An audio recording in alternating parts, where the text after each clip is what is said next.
Well, it almost looked like a swimming pool. That's what some residents of Dixie County said this morning about U.S. Highway 19.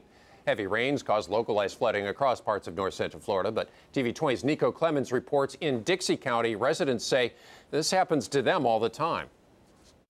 Residents in Cross City say the flooding here is nothing new to them, and even though it's always a concern, the key is to be prepared for anything.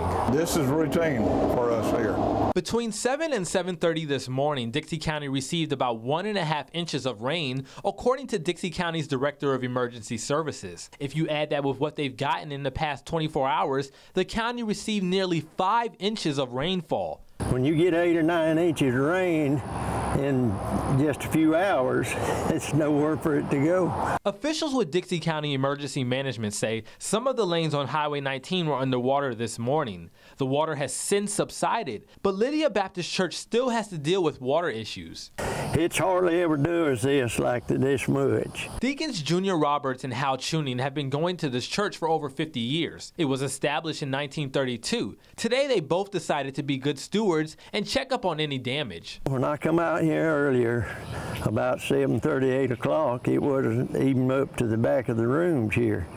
And I come by about 10 o'clock and it was rising. Tuning says flooding like this at the church happens at least once a year. The water never goes inside the actual church, but will creep up into their side buildings, which are used for things like a nursery and Sunday school. By now, they've made the adjustments to prepare for the worst. We used to have carpet in all these rooms, but we finally learned, pull it out, put in ceramic tile, water doesn't hurt it.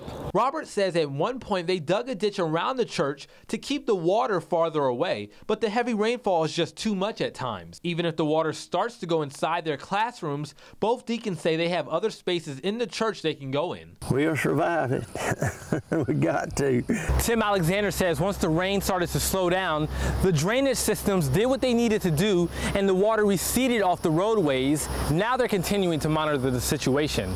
Reporting in Cross City, Nico Clemens, TV 20 News.